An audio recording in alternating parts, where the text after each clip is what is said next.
Video like जरूर कर लीजिए और ऐसे वीडियो लगातार फ्री में पाने के लिए चैनल को तुरंत सब्सक्राइब कर लीजिए और बेल आइकन को जरूर टैप कर लीजिए ताकि आगे भी सारे वीडियो आपको मिलते रहे। यूट्यूब में फॉलो करते हैं तो प्लीज ये वाला फ्री टेलीग्राम चैनल जरूर ज्वाइन कर लीजिएगा। सारे नोटिफिकेशन सारे अपडेट यहीं पे आते हैं, ध्यान रखिए। यूपीपीसीएस प्रीलिम्स एग्जाम के लिए और आरओ के लिए जो आरओ री एग्जाम होना है, स्टडी फॉर सिविल सर्विसेज का नया पेड कोर्स लॉन्च हो चुका है। आप इन नंबर्स पे कॉल करके या फिर आप ऐप डाउनलोड करके कोर्स को परचेज कर सकते हैं। अभी 20% का डिस्काउंट चल रहा है, तो आप अपना 20% का डिस्काउंट कैसे पाएंगे? ज्ञान से कूपन कोड अप्लाई करेंगे और आपको मिल जाएगा।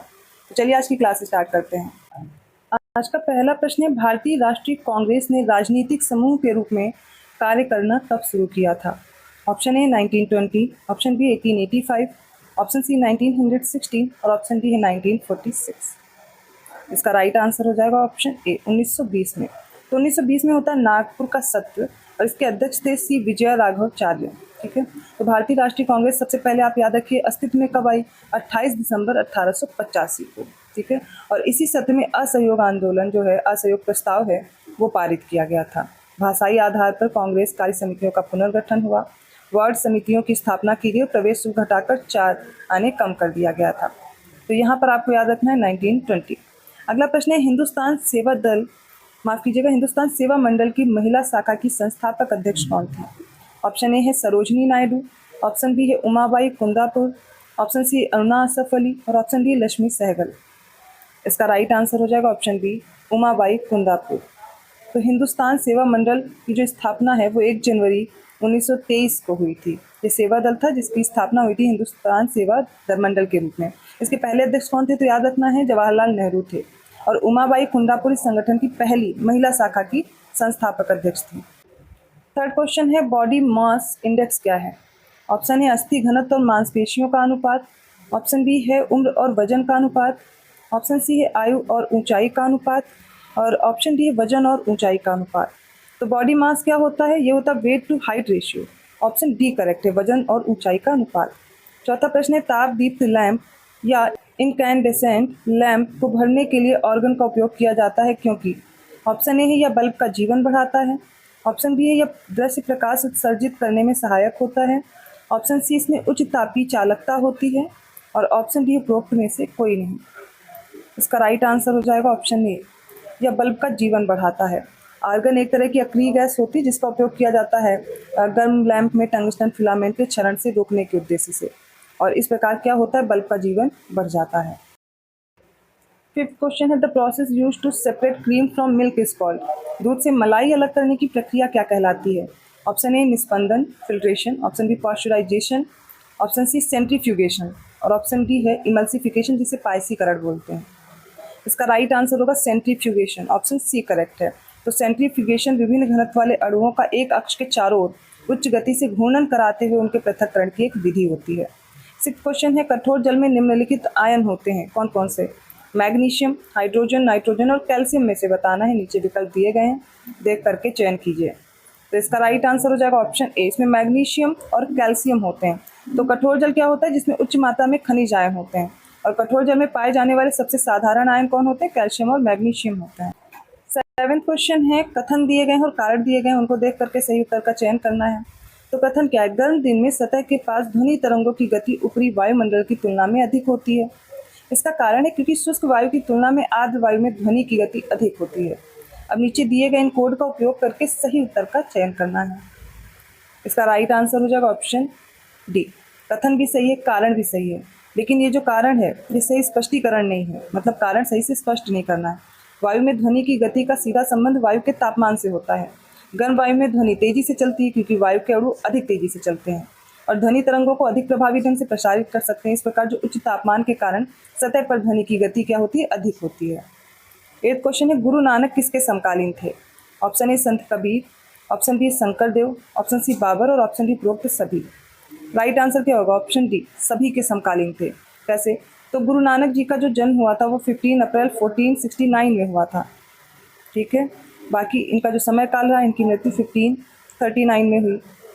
अब इसके बाद अगर संत कबीर की बात की जाए, इनका टाइम पीरियड था 1398 टू 1518। शंकर देव का याद रखिए, इनका हो जाएगा 1449 से 1568 और बाबर का समय तो आप लोग को याद होगा 1483 टू 1530। तो ये सभी के समकालीन थे, ठीक है। 9th क्वेश्चन है, हाल ही में किबुत्ज शब्द जो है वो चर्चा में था। तो किबुत्ज क्या है ये बताना। ऑप्शन है इजराइल में संगठित ग्रामीण जीवन, ऑप्शन बी मिसाइल रक्षा प्रणाली, ऑप्शन सी मणिपुर का एक लोक नृत्य है और ऑप्शन डी आयरन युक्त चावल है। इसका राइट आंसर हो जाएगा ऑप्शन ए। किबुत्ज क्या है, इजराइल में संगठित ग्रामीण जीवन के बारे में बताता है। 10th क्वेश्चन है, निम्नलिखित में से किस महाजनपद की राजधानी शतक कपड़े के निर्माण के लिए जानी जाती थी। ऑप्शन ए है काशी, ऑप्शन बी है शूरसेन, ऑप्शन सी है मगध और ऑप्शन डी है अवंती। राइट आंसर क्या हो जाएगा, option B Shurasena. 11th question है, राष्ट्रीय अंतरिक्ष दिवस कब मनाया जाता है। ऑप्शन ए 29 अगस्त, ऑप्शन बी हो जाएगा 23 अगस्त, ऑप्शन सी है 16 अगस्त और ऑप्शन डी है 15 अगस्त। Right answer is option B 23 अगस्त को मनाया जाता है national space day. 12th question है, निम्नलिखित में से कौन परिसीमन आयोग की नियुक्ति करते हैं। ऑप्शन ए है भारत के प्रधानमंत्री, ऑप्शन बी है मुख्य चुनाव आयुक्त, ऑप्शन सी है राष्ट्रपति और ऑप्शन डी है संबंधित राज्य चुनाव आयुक्त। इसका राइट आंसर होगा ऑप्शन सी, राष्ट्रपति करते हैं। 13th क्वेश्चन है, 1973 में हेलमंद नदी संधि पर किन देशों ने हस्ताक्षर किए थे। ऑप्शन ए है ईरान और पाकिस्तान, ऑप्शन बी उज्बेकिस्तान और अफगानिस्तान, ऑप्शन सी ईरान और अफगानिस्तान और ऑप्शन डी ईरान और तुर्कमेनिस्तान। राइट आंसर हो जाएगा ऑप्शन सी, ईरान और अफगानिस्तान। 14th क्वेश्चन है, 2011 की जनगणना के अनुसार निम्नलिखित में से कौन सी भारत में सबसे अधिक आबादी वाली जनजाति है। ऑप्शन ए है सहरिया, ऑप्शन बी है गोंड, ऑप्शन सी है हो और ऑप्शन डी है भील। राइट आंसर हो जाएगा ऑप्शन डी भील, सबसे अधिक आबादी वाली ये जनजाति है। 15th क्वेश्चन है, निम्नलिखित का मिलान करें। एक तरफ सूची ए है, एक तरफ सूची बी है। सूची ए में कैगा है, कल्पक्कम है, काकरापारा और नरोरा है। सूची बी में उत्तर प्रदेश, गुजरात, तमिलनाडु, कर्नाटक इनके स्थान हैं। अब इनको मैच करना है। सारे देख लीजिए कोड और उनके अनुसार इन्हें मैच कीजिए। इसमें राइट आंसर हो जाएगा, देखिए कैगा कहाँ है, कैगा है कर्नाटक में। इसके अलावा कल्पक्कम कहाँ है, ये हो जाएगा तमिलनाडु में। काकरापारा है गुजरात में और नरोरा है यूपी में। राइट आंसर क्या होगा, ऑप्शन सी 4321। 16th क्वेश्चन है, निम्नलिखित में से किस नेता ने भारत छोड़ो आंदोलन के बाद द वे आउट पुस्तिका जारी की है। ऑप्शन ए है Mahatma Gandhi, option B C Rajagopalachari, option C Jayaprakash Narayan और ऑप्शन डी श्यामा प्रसाद मुखर्जी। इसका राइट आंसर हो जाएगा ऑप्शन बी सी राजगोपालाचारी। तो 1944 में सी राजगोपालाचारी ने द वे आउट नामक पैम्फलेट, जिसे राजगोपालाचारी फॉर्मूला के नाम से भी जाना जाता है, इसको लागू किया था या इसे जारी किया था।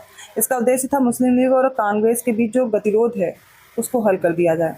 17th क्वेश्चन है, निम्नलिखित का मिलान करें। चलिए देखते हैं। एक तरफ सूची ए में बिजनौर, गोरखपुर, मथुरा और मुरादाबाद है और इनसे संबंधित व्यक्ति सूची बी में है, जैसे देवी सिंह, मोहम्मद खान, गजाधर सिंह, अब्दुल अली खान।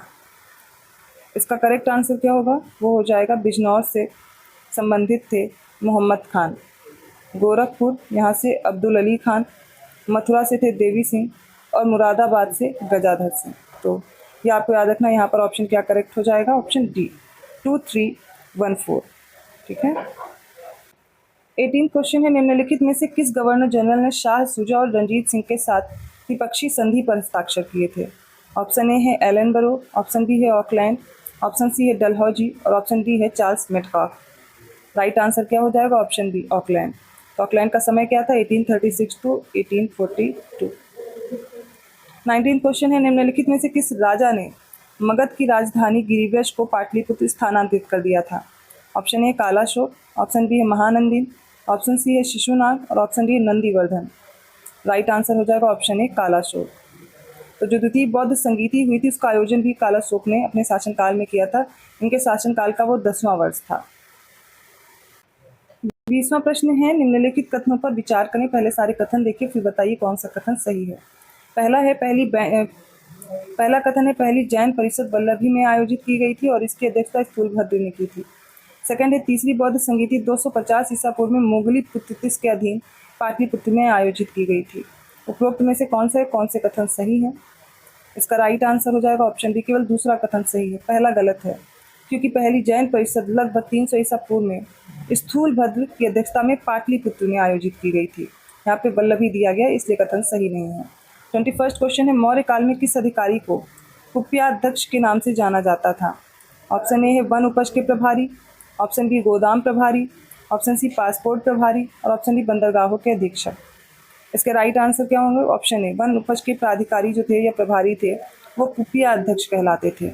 अच्छा कोषागृह अध्यक्ष ये गोदाम के प्रभारी होते थे, पत्तना अध्यक्ष ये बंदरगाहों के अधीक्षक होते थे, और जो पासपोर्ट वगैरह प्रभारी होते थे वो क्या करते थे, वो मुद्रा अध्यक्ष होते थे। अगला प्रश्न है, विश्व में लिथियम का सबसे बड़ा उत्पादक देश कौन सा है? ऑप्शन ए है चिली, ऑप्शन बी है चीन, ऑप्शन सी अर्जेंटीना और option D Australia. Right answer हो जाएगा ऑप्शन डी। दुनिया में 50% से अधिक लिथियम उत्पादन ऑस्ट्रेलिया में होता है। 23rd क्वेश्चन है, निम्नलिखित में से कौन से स्तंभ शिलालेख में अशोक की अपनी जनता की रक्षा के सिद्धांत का वर्णन किया गया है? ऑप्शन ए प्रमुख शिलालेख पहला, ऑप्शन बी है शिलालेख 8, ऑप्शन सी स्तंभ शिलालेख फर्स्ट और ऑप्शन डी स्तंभ शिलालेख 7। इनमें से कौन सा करेक्ट होगा? राइट आंसर है ऑप्शन सी। इसमें से जो स्तंभ शिलालेख पहला है, इसमें दिया गया था अशोक ने अपनी जनता की रक्षा के सिद्धांत का जो वर्णन है इसमें किया था। अब बाकी के देख लेते हैं। तो प्रमुख शिलालेख जो पहला है, इसमें पशुवध और उत्सव समारोहों पर प्रतिबंध लगाए जाने का जिक्र है। शिलालेख 13 की बात करें तो कलिंग पर विजय का वर्णन है। स्तंभ शिलालेख पहले की बात करें तो अभी इसका आंसर ही हो गया वो। और जो स्तंभ शिलालेख 7 है, इसमें सभी संप्रदायों के लिए जो धार्मिक सहिष्णुता है उसके बारे में वर्णन किया गया है। 24th क्वेश्चन है, निम्नलिखित में से कौन तीसरे संगम के अध्यक्ष थे? ऑप्शन ए है नकीरार, ऑप्शन बी है न्यायमूर्ति V Khalid, option C Agastya और ऑप्शन डी है तोला कापियम। इसका करेक्ट आंसर आपको चूज करना है और वो हो जाएगा ऑप्शन बी न्यायमूर्ति वी खालिद। ये इसका राइट आंसर। पहली संगम की बात करें तो ये मदुरा में हुई, जिसके अध्यक्ष थे अगस्त्य। सेकंड कपाटपुरम में हुई, इसके भी अध्यक्ष थे अगस्त्य। तीसरी जो थी उत्तर मदुरा में, उसके न्यायाधीश वी खालिद थे। याद रखिएगा, ऑप्शन बी करेक्ट है। 25th क्वेश्चन है, मोहम्मद कासिम ने अपनी पुस्तक तारीख फरिश्ता के माध्यम से किस शासक के बारे में जानकारी दी है? ऑप्शन ए है बाबर, ऑप्शन बी है वीरा नरसिंह, ऑप्शन सी हरिहर प्रथम और ऑप्शन डी बुक्का फर्स्ट। राइट आंसर क्या होगा? Option D. तो मोहम्मद कासिम फरिश्ता एक फारसी इतिहासकार थे जिन्होंने अपनी पुस्तक तारीख फरिश्ता में बुक्का प्रथम जो विजयनगर साम्राज्य के शासक थे इनके बारे में जानकारी दी थी।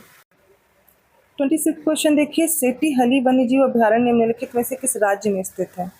ऑप्शन ए है कर्नाटक, ऑप्शन बी है असम, ऑप्शन सी है तमिलनाडु और ऑप्शन डी है तेलंगाना। राइट आंसर होगा ऑप्शन ए। कर्नाटक के शिमोगा जिले में स्थित है। यहाँ पर जो मुख्य नदियाँ हैं वो कुमुद्वती और तुंगा है। 27th क्वेश्चन है, हाल ही में इसराइल पर ट्राइटोनल से भरे बम का इस्तेमाल करने का आरोप लगा है। ट्राइटोनल ट्राइनाइट्रोटोलुइन और किसका संयोजन होता है? ऑप्शन ए है नाइट्रोजन, ऑप्शन बी है एल्यूमिनियम, ऑप्शन सी सल्फर और ऑप्शन डी है सिलिकॉन। करेक्ट आंसर इसका क्या हो जाएगा? Option B. इसमें एल्यूमिनियम भी होता है। ट्राइटोनल 80% होगा, टीएनटी इसमें कितना होगा? 20% और एल्यूमिनियम फ्लेक्स का मिश्रण होता है ये। अगला प्रश्न देखिए, इसमें पूछा गया ग्लोबल हंगर इंडेक्स 2023 में भारत का कौन सा स्थान है? ऑप्शन ए है 107, ऑप्शन बी है 115, ऑप्शन सी है 92 और ऑप्शन डी 111। इसका करेक्ट आंसर देख लीजिए, हो जाएगा ऑप्शन डी। ठीक है। 29th क्वेश्चन है, 7वीं भारतीय मोबाइल कांग्रेस कहाँ पर आयोजित की गई थी? ऑप्शन देख लीजिए, पहला है बेंगलुरु, सेकंड है हैदराबाद, थर्ड है नई दिल्ली और डी है भोपाल। तो इसका करेक्ट आंसर हो जाएगा ऑप्शन सी। नई दिल्ली में 7वीं मोबाइल कांग्रेस आयोजित की गई थी। डेट याद कर लीजिए, 27 से 29 अक्टूबर में। 30वां प्रश्न है, निम्नलिखित में से कौन सा युद्ध मुगल सम्राट बाबर द्वारा नहीं लड़ा गया था? तो बाबर के सारे युद्ध याद रखना इंपॉर्टेंट है और इसमें ऑप्शन ए है चंदेरी का युद्ध, ऑप्शन बी है कन्नौज का युद्ध, ऑप्शन सी घाघरा का युद्ध और ऑप्शन डी है खानवा का युद्ध। और इसका राइट आंसर हो जाएगा ऑप्शन बी कन्नौज का युद्ध। तो बाबर द्वारा लड़े गए सभी युद्धों में आपको पानीपत का युद्ध याद रखना है, दूसरा खानवा का युद्ध, तीसरा चंदेरी का और चौथा घाघरा का युद्ध है। तो पहला जो पानीपत का युद्ध 1526 में हुआ, बाबर और इब्राहिम लोदी के मध्य हुआ था, बाबर विजयी रहा। सेकंड हुआ खानवा का युद्ध 1527 में, बाबर और मेवाड़ का राजा था राणा सांगा, इनके बीच में लड़ा गया। थर्ड है चंदेरी का युद्ध 1528 में हुआ, बाबर और मेदिनी राय के बीच। और फोर्थ है घाघरा का युद्ध जो कि बाबर और महमूद लोदी के बीच लड़ा गया था 1529 में। अभी जो कन्नौज का युद्ध है तो फिर ये किसके साथ लड़ा गया अगर बाबर ने नहीं लड़ा तो कन्नौज का युद्ध हुआ था 1540 में। डेट याद रखनी पड़ेगी आपको। हुमायूं और शेरशाह के बीच ये युद्ध लड़ा गया था, शेरशाह और हुमायूं के बीच। ठीक है, तो ऑप्शन यहाँ पर बी करेक्ट है। 31st क्वेश्चन है, निम्नलिखित पर विचार करें। पहले सारे ऑप्शन देख लीजिए, फिर कौन से जोड़े सुमेलित हैं वो बताना है। पहला तुगलक वंश, इसके संस्थापक गाजी मलिक। सेकंड है सैयद वंश का संस्थापक खिज्र खां। थर्ड है खिलजी वंश का संस्थापक मलिक फिरोज। उपयुक्त में से कौन से जोड़े सही दिए गए हैं? करेक्ट आंसर क्या होगा? Option B. फर्स्ट, सेकंड और थर्ड तीनों सही हैं। ठीक है, गाजी मलिक जिसने कि गयासुद्दीन तुगलक जिसे आप जानते हैं, गाजी मलिक जिसे आप गयासुद्दीन तुगलक के नाम से जानते हैं, 1320 में तुगलक वंश की इसने स्थापना की थी। सैयद वंश की बात करें तो ये इसमें खिज्र खां आएगा, ये पहला शासक था इसका। तो इस राजवंश ने 1450 ईस्वी तक शासन किया था। खिलजी वंश की स्थापना किसने की थी? तो जलालुद्दीन खिलजी ने की थी। लेकिन यहाँ पर आप देखेंगे 1290 में इसकी स्थापना हुई और 1320 तक इनका शासन चलता है। जलालुद्दीन खिलजी का ही जो मेन नाम था, रियल नेम था, वो मलिक फिरोज खिलजी था। राइट आंसर क्या है यहाँ पर? Option D. चलिए 32nd क्वेश्चन देखते हैं। किसके शासनकाल के दौरान महमूद गजनी ने पहली बार गुर्जर प्रतिहार साम्राज्य पर आक्रमण किया था? ऑप्शन ए है नागभट्ट, ऑप्शन बी है राजयपाल, ऑप्शन सी महिपाल प्रथम और ऑप्शन डी मिहिर भोज। यहाँ पर ये राजपाल होगा, ठीक है। तो इसका क्या आंसर होगा?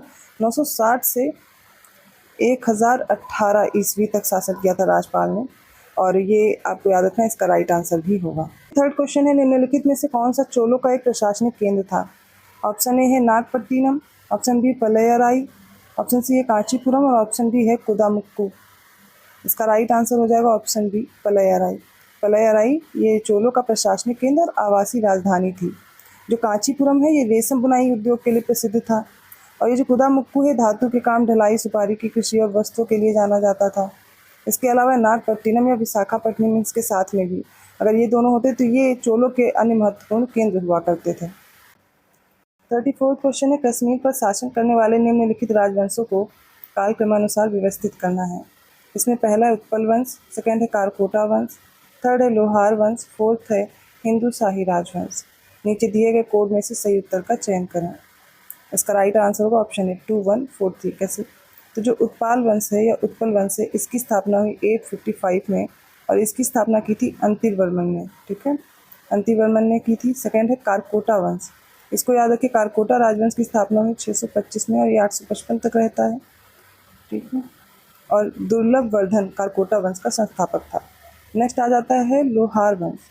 लोहार राजवंश की स्थापना 1003 में और ये 1320 ईस्वी तक रहता है। 3 शताब्दियों से अधिक समय तक इसने कश्मीर पर शासन किया था। फिर है हिंदू शाही राजवंश, इसे कल्लार हिंदू शाही या काबुल शाही राजवंश के नाम से भी जानते हैं। 850 में इसकी स्थापना हुई, 1026 तक शासन करता है, ठीक है। ऑप्शन क्या करेक्ट होंगे यहाँ पर? Option A 2, 1, 4, 3। 35th क्वेश्चन है, कुतुबुद्दीन बख्तियार काकी का मकबरा कहाँ स्थित है? ऑप्शन ए है आगरा, ऑप्शन बी है लाहौर, ऑप्शन सी है अजमेर, ऑप्शन डी है दिल्ली। इसका राइट आंसर होगा ऑप्शन डी, दिल्ली में कुतुबुद्दीन बख्तियार काकी का मकबरा स्थित है। 36th क्वेश्चन है, संविधान सभा ने किस तिथि को राष्ट्रीय ध्वज को अपनाया था? ऑप्शन ए है 15 अगस्त 1947, ऑप्शन बी 26 जनवरी 1950, ऑप्शन सी 22 जुलाई 1947 और ऑप्शन डी 15 अगस्त 1950। राइट आंसर क्या होगा? ऑप्शन सी 22 जुलाई 1947 को, मतलब स्वतंत्रता से पहले ये हमारा जो राष्ट्रीय ध्वज है इसको अपनाया गया था, जो इसका वर्तमान स्वरूप है, और इस झंडे को पिंगली वेंकैया ने डिज़ाइन किया था। 37 क्वेश्चन है, किस संवैधानिक संशोधन अधिनियम के अंतर्गत लोकसभा में एंग्लो इंडियन समुदाय का प्रतिनिधित्व समाप्त कर दिया गया था? ऑप्शन ए 101वां, ऑप्शन बी 104वां, ऑप्शन सी है 93वां या फिर ऑप्शन डी है 95 95 वाला। इसका राइट आंसर होगा option B 104th constitutional amendment होता है। इसके जरिए से जो आर्टिकल 331 के अंतर्गत लोकसभा में 2 एंग्लो इंडियन को नामित किए जाने का प्रावधान था वो समाप्त कर दिया गया है। 38 क्वेश्चन है, पहला उत्तर प्रदेश दिवस कब मनाया गया था? ऑप्शन ए 24 जनवरी 2017, ऑप्शन बी 24 जनवरी 2018, ऑप्शन सी 24 जनवरी 2019 और ऑप्शन डी 24 जनवरी 2015। राइट आंसर हो जाएगा ऑप्शन बी 24 जनवरी 2018। 39th क्वेश्चन है, थोक मूल्य सूचकांक की गणना करते समय निम्नलिखित में से किसे शामिल नहीं किया जाता है? ऑप्शन ए है निर्मित उत्पाद, ऑप्शन बी प्राथमिक सामान, ऑप्शन सी है ईंधन और विद्युत, ऑप्शन डी है सेवाएं। राइट आंसर क्या होगा? ऑप्शन डी सेवाएं। 40वां प्रश्न है, जनसंख्या का इष्टतम सिद्धांत सबसे पहले किसने दिया था? Option A Thomas Robert Malthus, option B Kingsley Davis, option C Edwin Cannan और ऑप्शन डी है कैट सैंडर्स। इसका राइट आंसर है ऑप्शन सी एडविन कैनन। तो जनसंख्या का जो इष्टतम सिद्धांत है वो किसने दिया? एडविन कैनन ने। कब दिया? 1924 में। इनकी एक पुस्तक है वेल्थ, इसमें दिया था। और इस सिद्धांत को आप देखेंगे, इस सिद्धांत के अनुसार अगर बात की जाए तो जनसंख्या के माल्थियस सिद्धांत के विपरीत विकसित किया गया था। किसी देश की जो इष्टतम जनसंख्या वह जनसंख्या है जिसकी प्रति व्यक्ति आय सबसे अधिक हो, किसी देश के संसाधनों को देखते हुए या उसकी जनसंख्या का सबसे वांछनीय आकार है। और इस सिद्धांत को डाल्टन, रॉबिन्स और कैट सैंडर्स द्वारा और अधिक लोकप्रिय बनाया गया है। कैट सैंडर्स इष्टतम जनसंख्या को वह जनसंख्या जो अधिकतम आर्थिक कल्याण उत्पन्न करती है इसके रूप में परिभाषित करते हैं। 41st क्वेश्चन देखते हैं, पाल्मा अनुपात के माध्यम से क्या मापा जाता है? ऑप्शन ए है आय असमानता, ऑप्शन बी आर्थिक विकास, ऑप्शन सी है कृषि उपज और ऑप्शन डी कीमतों में परिवर्तन के साथ किसी वस्तु की मांग। राइट आंसर क्या है? ऑप्शन ए आय असमानता को मापा जाता है। यह जनसंख्या के सिर्फ 10% द्वारा अर्जित सकल राष्ट्रीय आय के हिस्से और निचले 40% द्वारा अर्जित हिस्सेदारी के बीच का अनुपात होती है। 42nd क्वेश्चन है निम्नलिखित का मिलान करें। अगला प्रश्न है मिलान करने के लिए कुछ आर्टिकल दिए गए हैं, उनसे संबंधित राज्य हैं। जैसे सूची ए में 371A है, बी है 371C, 371F और 371H दिया गया है। राज्यों की सूची में अरुणाचल प्रदेश है, सिक्किम है, मणिपुर है और नागालैंड है। नीचे दिए गए कोड का उपयोग करके सही उत्तर का चयन कीजिए। इसका राइट आंसर देखिए क्या होगा। 371A में नागालैंड का दिया गया है जो स्पेशल प्रोविजन है इनसे रिलेटेड। 371C में है मणिपुर और 371F में है सिक्किम, 371H में है अरुणाचल प्रदेश। तो राइट आंसर क्या होगा? 4, 3, 2, 1 ऑप्शन डी। 43rd क्वेश्चन है निम्नलिखित में से किस संवैधानिक संशोधन के नियम के अंतर्गत 2 या उससे अधिक राज्यों के लिए एक ही व्यक्ति को राज्यपाल के रूप में नियुक्त किए जाने को स्वीकृति प्रदान की गई थी? ऑप्शन ए पहला संवैधानिक संशोधन अधिनियम, ऑप्शन बी 7वां संवैधानिक संशोधन अधिनियम, ऑप्शन सी 42वां और ऑप्शन डी 44वां संविधान संशोधन अधिनियम। इसका करेक्ट आंसर हो जाएगा ऑप्शन बी 7वां संवैधानिक संशोधन अधिनियम जो कि 1956 में आया। इसके अंतर्गत 2 या उससे अधिक राज्यों के राज्यपाल के रूप में एक ही व्यक्ति की नियुक्ति की सुविधा प्रदान कर दी गई है। तो 44th क्वेश्चन है उपराष्ट्रपति के चुनाव के लिए एक निर्वाचक मंडल और निम्नलिखित शामिल होते हैं। इनमें कौन कौन होते हैं? जैसे पहला है संसद के निर्वाचित सदस्य, सेकेंड है संसद के मनोनीत सदस्य और थर्ड है राज्य विधानसभाओं के निर्वाचित सदस्य। अब इनमें कोड देख करके सही उत्तर का चयन कीजिए। इसका राइट आंसर हो जाएगा ऑप्शन ए केवल पहला और दूसरा, अर्थात संसद के निर्वाचित सदस्य शामिल होंगे, संसद के मनोनीत सदस्य शामिल होंगे उपराष्ट्रपति में, लेकिन राज्य विधानसभा के निर्वाचित सदस्य इसमें भाग नहीं लेते हैं। 45th क्वेश्चन है निम्नलिखित में से कौन सी संविधान की संघीय विशेषताएं होती हैं? पहला है लिखित संविधान, सेकेंड है कठोर संविधान, थर्ड है एकल संविधान। नीचे दिए गए कोड का चयन करें जिससे आपको सही उत्तर मिल जाए। इसका राइट आंसर होगा ऑप्शन बी केवल पहला और दूसरा, लिखित संविधान और कठोर संविधान।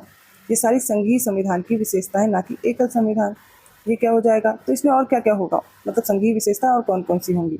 इसमें दोहरी राज व्यवस्था हो सकती है, ठीक है, शक्तियों का विभाजन, संविधान की सर्वोच्चता कठोर संविधान इसमें दिया गया है, और स्वतंत्र न्यायपालिका के साथ साथ द्विसदनवाद। ये सब संघीय विशेषताएं होती हैं किसी भी संविधान की। 46 क्वेश्चन है हाल ही में किस देश ने Voice of the Global South Summit की मेजबानी की थी? Option A Singapore, option B Indonesia, option C है भारत और ऑप्शन डी है ब्राजील। राइट आंसर हो जाएगा ऑप्शन सी भारत। 47 क्वेश्चन है लोक लेखा समिति के संबंध में निम्नलिखित में से कौन सा कथन सत्य है? पहला कथन देखिए, इस समिति के सभी सदस्य केवल लोकसभा से आते हैं। सेकंड है इस समिति की स्थापना पहली बार भारत सरकार अधिनियम 1919 के प्रावधानों के अंतर्गत की गई थी। थर्ड है इस समिति द्वारा की गई सिफारिशें केवल सलाहकारी प्रकृति की होती हैं। नीचे दिए गए कोड से अपना उत्तर चयन करें। इसका राइट आंसर होगा ऑप्शन सी, सेकंड और थर्ड स्टेटमेंट करेक्ट है। अभी पहला क्यों इनकरेक्ट है ये देखिए लोक लेखा समिति की अगर बात की जाए इसकी स्थापना कब हुई तो 1921 में हुई थी, भारत सरकार अधिनियम 1919 के प्रावधानों के तहत। अब इसमें होते हैं कुल कितने सदस्य? 22 में से 15 लोकसभा से होते हैं और बाकी के 7 कहाँ से होंगे? राज्यसभा से। तो केवल लोकसभा से नहीं होते, इसलिए इनकरेक्ट था। 48 क्वेश्चन है विधान परिषद द्वारा किसी धन विधेयक को विलंबित करने की अधिकतम समयावधि क्या होती है? ऑप्शन ए है 14 दिन, ऑप्शन बी है 21 दिन, ऑप्शन सी है 3 महीने और ऑप्शन डी है 6 महीने। राइट आंसर क्या होगा? ऑप्शन ए 14 दिन के लिए। विधानसभा द्वारा धन विधेयक पारित होने के बाद इसे विचार के लिए विधान परिषद में भेजा जाता है। तो जो विधान परिषद है धन विधेयक को अस्वीकार या संशोधित तो नहीं कर सकती, केवल अपनी सिफारिशें कर सकती है और इसे 14 दिनों के भीतर उस विधेयक को विधानसभा को वापस भी करना होता है। यदि विधान परिषद 14 दिनों के भीतर उस विधेयक को वापस नहीं करेगी तो क्या होगा? तो 14 दिनों की समाप्ति के बाद संबंधित विधेयक को दोनों सदनों द्वारा पारित मान लिया जाता है। इस प्रकार अधिकतम विधान परिषद 14 दिनों की अवधि के लिए धन विधेयक को विस्तार कर सकती है, इसका विस्तार या विलंबन कर सकती है। चलिए 49 क्वेश्चन देखते हैं। निम्नलिखित भाषाओं पर विचार करें। पहला है बोडो, सेकंड है मैथिली, थर्ड है सिंधी और फोर्थ है कोंकणी। अब पूछा गया उपरोक्त में से कौन सी भाषा 92 वाला जो संविधान संशोधन अधिनियम आया था 2003 का, उसके द्वारा भारतीय संविधान में जोड़ी गई? ऑप्शन ए है केवल पहला और तीसरा, ऑप्शन बी है तीसरा और चौथा, ऑप्शन सी है दूसरा और चौथा और ऑप्शन डी केवल पहला और दूसरा। तो राइट आंसर भी यही है ऑप्शन बी, पहला और दूसरा। इसमें बोडो और मैथिली आएगी, ठीक है, बोडो और मैथिली। इसके साथ साथ बोडो, डोगरी, मैथिली और संथाली 4 याद रखनी है आपको। ये जो 92nd वाला कॉन्स्टिट्यूशनल अमेंडमेंट हुआ था उसके जरिए से जोड़ी गई 4 भाषाएं। ये जो सिंधी भाषा है ये हुआ था 21वां संविधान संशोधन 1967 में, जिसके द्वारा जोड़ा गया। इसके अलावा जो अगला है यहाँ पर कोंकणी दी गई है, तो मणिपुरी, कोंकणी और नेपाली, ठीक है, मणिपुरी, कोंकणी और नेपाली इन तीनों भाषाओं को 71st कॉन्स्टिट्यूशनल अमेंडमेंट हुआ था 1992 में, जिसके द्वारा जोड़ा गया। अब हमारी भाषाओं से रिलेटेड कौन सा है अनुसूची, कौन सी अनुसूची जिसमें जोड़ी गई हैं, तो ये है 22 भाषाओं को जोड़ा गया है 8वीं अनुसूची में, ठीक है। मूल रूप से 14 भाषाएं थी, अब कितनी हो चुकी हैं, 22 हो चुकी हैं। अगला प्रश्न है राज्य प्रशासनिक न्यायाधिकरणों के सदस्यों की नियुक्ति किसके द्वारा की जाती है। ऑप्शन ए है संबंधित राज्य के राज्यपाल, ऑप्शन बी संबंधित राज्य के मुख्यमंत्री, ऑप्शन सी है राष्ट्रपति और ऑप्शन डी उच्चतम न्यायालय। राइट आंसर क्या होगा, ऑप्शन सी राष्ट्रपति के द्वारा।